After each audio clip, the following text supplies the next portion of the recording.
Hello everyone, this is Adrian of Minecraft.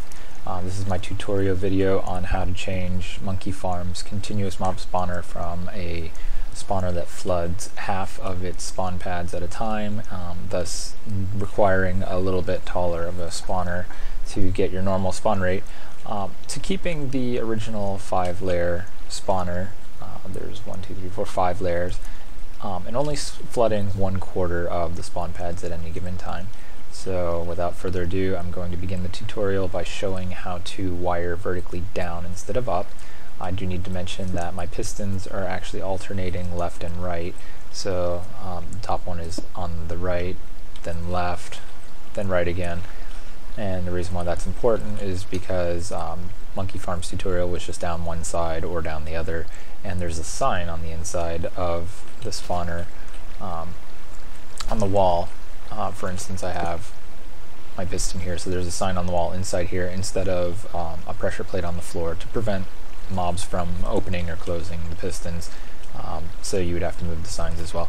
But let's go ahead and begin by placing a torch on the end of this block. This is where our piston is, and we'll do that all the way down, just alternating. Torch goes on the end with the piston.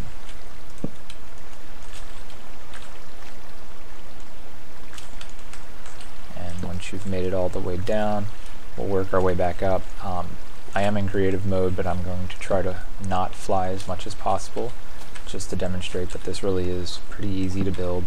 In fact, this torch isn't even needed, because we're at the bottom now. And now we're just going to place torches, or blocks, underneath those torches, just above this little ledge area.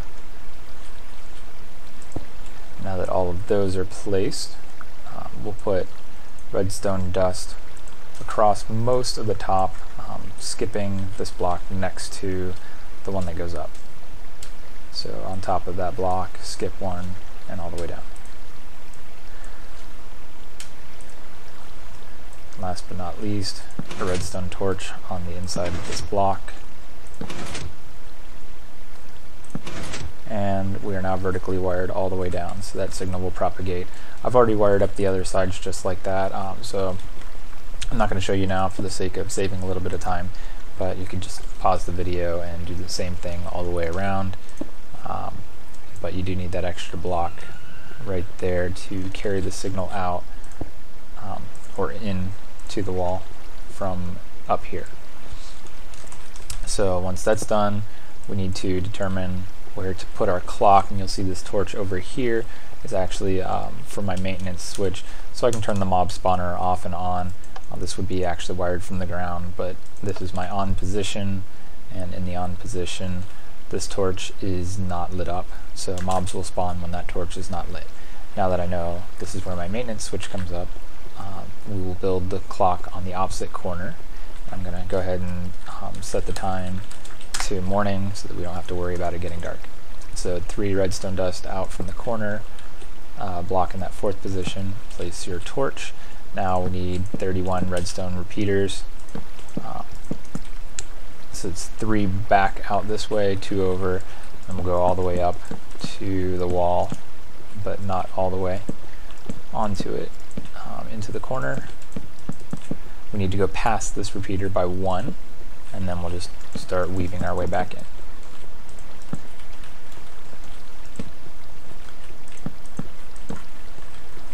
And back into the block. And then just fill in all the gaps with redstone dust. And there you go. The clock is now rotating around. These are all on their 1-tick setting instead of 4-tick setting, so it's going to be less than the maximum clock time of 25 seconds. 12.5 seconds would be on, 12.5 seconds would be off. So it's a 25-second cycle if you go all the way up to the 4 ticks on all of them. So now that we've built the clock, we'll start building the selector mechanism.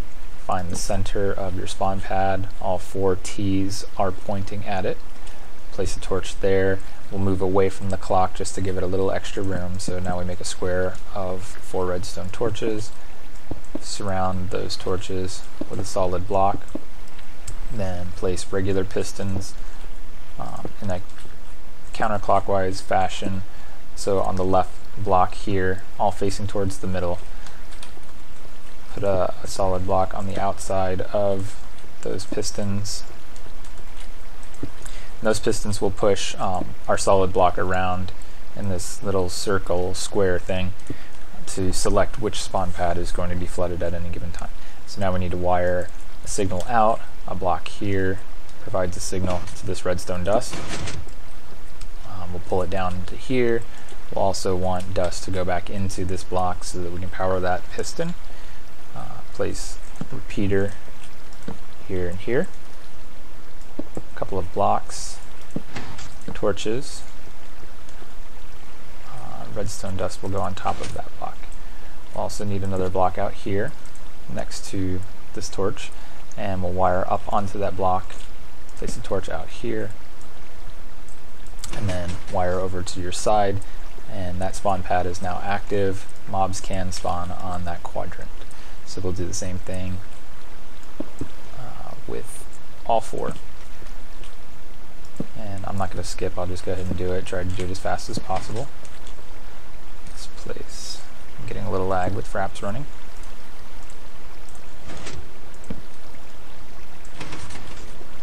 And just all the way around. A couple of repeaters, blocks, let's go ahead and place that block.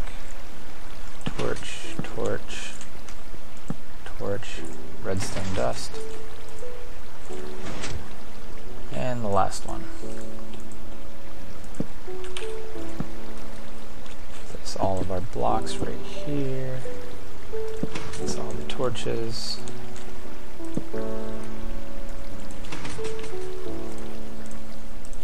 So that is our selector. Now we need some way of having the clock tell the selector when it's okay to change, because if we don't use the clock, this will just start pushing rapidly and nothing will ever have enough water to push mobs off or enough time for mobs to really spawn. So to make our clock do the selecting, pick one of these torches, put a block above it and another block above that, get rid of the one above the torch.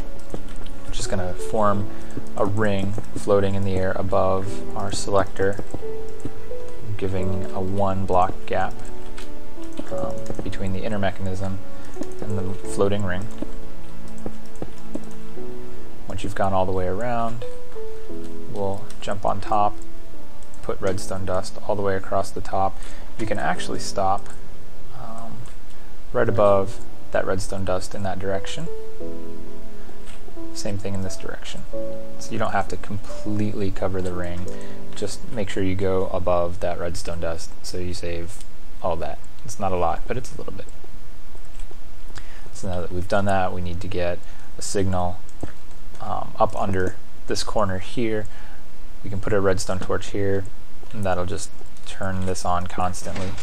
So go ahead and place that middle block. You can hear it moving around. Get rid of that torch so that it doesn't bother you the entire time. Actually, I'm sorry. I need that torch to turn it off. So it's not working. Forgot. Need a torch around the edge above this redstone dust right here. Once those are in place, you can remove this torch and it stops. So we need to get a signal into that block to turn that torch off most of the time. The way we do that is by connecting redstone up in this corner. We need to avoid these 2 blocks because there's a piston here. Once we've got it zigzagged out like that, repeater, 4th tick, those 2 blocks, put a torch above where the wire goes in. We'll drag the wire out and back into this block, and now you can put your torch here. It's off most of the time until it gets that short little burst from the clock. Now that we have that, we need to wire up our maintenance switch. So here's our maintenance torch, comes up, and we need some way to shut off all of these outputs here. And the way we'll do that is by making another floating ring above this redstone dust. And go ahead and leave that block there. It's actually necessary to prevent a bit of feedback into the rest of the mechanism. So we'll make our floating ring.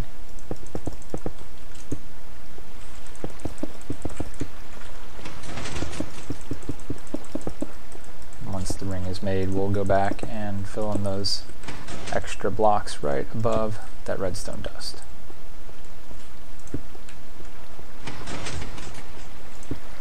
And I will not forget this time to put my torches on the outside block.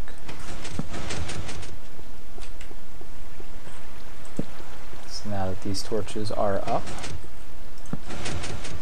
we need a signal going up, just like on the other side. And if this torch is on, we're basically saying the spawner is active, there will be mobs, so we can wire straight into it with my off torch. If your torch happens to be on when you want the spawner active, you can invert it pretty easily. Over here, this is still on. So that's exactly what you want. This torch is on, meaning the spawner is active. Now we need to go up top and put some wire down. And unfortunately, we will not be able to get the signal all the way to this torch here without a repeater. So what we'll do is, right before we get to that torch, we'll drop a repeater so it's close to this corner. We'll do the same exact thing over here, just drop a repeater, continue wiring. This time we will actually go past the torch to the end of the redstone signal, so it ends right here. We'll get rid of that, but this is important. We'll put a torch right on that block right there, and we're wiring that signal over to our clock so that we can stop the clock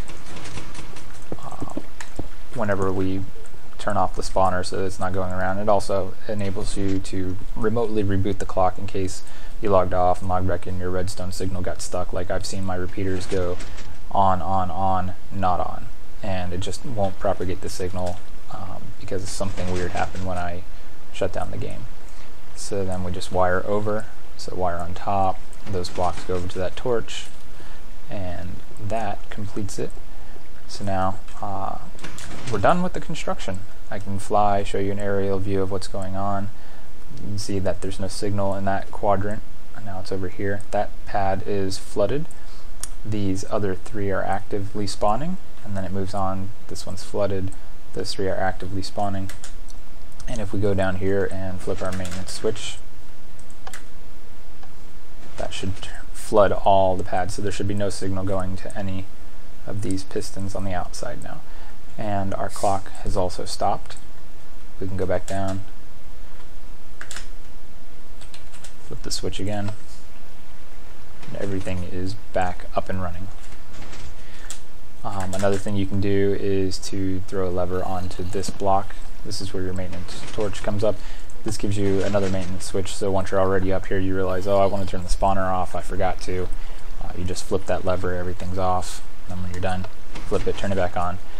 And the only other thing remaining is to prevent mob spawning on top. You can use torches, half slabs, whatever you want, but this is it, everything's done. If we go inside, you'll be able to see this mob spawner in action. So thank you for watching. I hope the tutorial was helpful, and maybe I'll be making some more tutorials in the future. Again, thank you for watching. Enjoy.